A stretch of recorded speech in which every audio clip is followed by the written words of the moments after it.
आज है chapter 2 Hindi grammar का चैप्टर 2 है। उसका क्या नाम है? व्याकरण। कैसे मिला मिला के पढ़ा था? आधा वाह और या को क्या पढ़ा? व्याकरण। और इंग्लिश में बोले तो ग्रामर। क्या पढ़ेंगे? ग्रामर। क्या पढ़ेंगे? ग्रामर। ठीक है, अब चलो क्वेश्चन नंबर 1 पे आओ। व्याकरण किसे कहते हैं? ये व्याकरण है क्या? इंग्लिश में बोलो तो ग्रामर ही क्या है? ग्रामर क्या होता है? हिंदी में आओ तो व्याकरण क्या है? ये क्यों होता है? तो देखो ये किस लिए बनाया गया है, वही चीज हम पढ़ने जा रहे हैं। ठीक है, तो क्या होता है?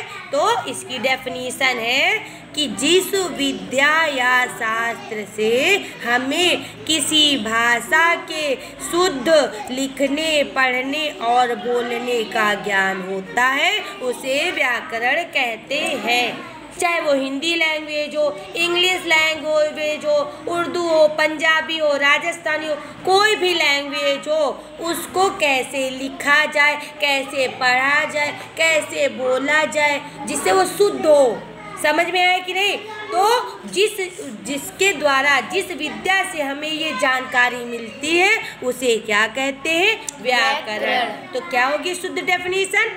जिस विद्या या शास्त्र से, बोलो, जिस विद्या या शास्त्र से हमें किसी भाषा के शुद्ध लिखने पढ़ने और बोलने का ज्ञान होता है, उसे व्याकरण कहते हैं। अब जैसे वर्णमाला तुमको नहीं आ रही, तो जब तक वर्णमाला नहीं आएगी तब तक मात्राएं सीख पाओगे।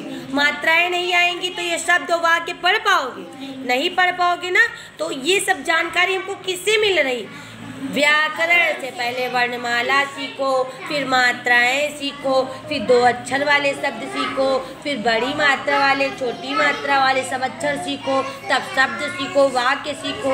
यही तो सब बताता है। कौन हमें बताता है? व्याकरण। अगर ये ज्ञान नहीं होगा तो हम कहीं ये सब पढ़ पाएंगे? नहीं। इसी तरह इंग्लिश में भी होता है कि पहले अल्फ़ाबेट सीखो, वॉवेल सीखो, कॉन्सोनेंट सीखो, तब सेंटेंस बनाना सीखो। होता है कि नहीं होता है? तो ये सब जानकारी हमें किससे मिलती है? व्याकरण से, ग्रामर से, कि कैसे छोटे से बड़े की तरफ कैसे बढ़ना है। समझ में आई कि नहीं समझ में आई? बात आई ना? ठीक है, अब हम अगले क्वेश्चन पे आते हैं। हर भाषा को शुद्ध लिखने व बोलने के लिए किसका ज्ञान होना आवश्यक है? बताओ, अभी क्या बताया हमने? किसी भाषा को शुद्ध लिखने, पढ़ने, बोलने के लिए किसका ज्ञान होना आवश्यक है? क्या बताया? व्याकरण का। अभी जस्ट बताया ना। जब तक हमको व्याकरण नहीं आएगी तब तक ना हम किसी भाषा को शुद्ध बोल पाएंगे, लिख पाएंगे, पढ़ पाएंगे। समझ में आए कि नहीं बात? तो मेन चीज क्या है? व्याकरण। ठीक। फिर विभिन्न प्रदेशों की भाषाएं एक जैसी होती है कि अलग अलग होती है? अब जैसे हम लोग किस प्रदेश में रहते हैं? उत्तर प्रदेश में। तो उत्तर प्रदेश में हम लोग कौन सी भाषा बोलते हैं? हिंदी बोलते हैं। और कौन सी होती है? उर्दू भी बोली जाती है। मुस्लिम लोग भी तो रहते हैं, तो मुस्लिम लोग क्या बोलते हैं? उर्दू बोलते हैं। अधिकतर वो कौन सी भाषा यूज करते हैं? उर्दू। जैसे हम लोग हिंदी भाषा वाले लोग क्या बोलते हैं? नमस्ते, नमस्कार। और वो लोग क्या बोलते हैं? आदाब। बोलते हैं कि नहीं? अब इसी तरह अगर पंजाब में पहुंच जाओ तो पंजाब लोग हिंदी बोलेंगे। क्या बोलते हैं? नमस्ते भाई जी। क्या बोलते हैं? सत श्री अकाल। बोलते हैं कि नहीं बोलते हैं? बोलते हैं कि नहीं? और अगर इसी तरह तुम राजस्थान पहुंच जाओ तो वो लोग क्या बोलते हैं? खंबा करी। बोलते हैं कि नहीं बोलते? सब अलग अलग होती है। सबका अलग अलग ढंग होता है अपनी बात को बोलने का। सब भाषा का अलग अलग ढंग। अब इसी तरह इंग्लिश में क्या बोला जाता है? हाय। जाने के लिए बाय। और हम लोग क्या कहते हैं? जब कोई आएगा तो नमस्ते, जाएगा तो नमस्ते। बोलते हैं कि नहीं? देखो ये पढ़ चुके ना भाषा क्या है। अब सबकी अलग होती है कि नहीं भाषाएं? कौन कौन सी? जैसे कश्मीर में कौन सी भाषा बोली जाती है? डोगरी। पंजाब में पंजाबी। राजस्थान में राजस्थानी। उड़ीसा में उड़िया। ठीक है। बंगाल में बांग्ला। गुजरात में गुजराती। और केरल में मलयालम।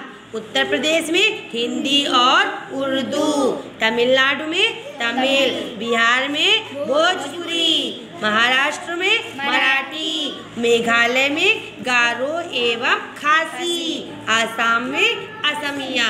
तो ये है भाषाएं, अलग अलग प्रदेशों की अलग अलग भाषाएं। समझ में आया कि नहीं? हाँ। जैसे कि हम लोग किस प्रदेश में रहते हैं? उत्तर प्रदेश में। और हम लोग कौन सी भाषा बोलते हैं? हिंदी। और जो मुस्लिम लोग हैं वो उर्दू।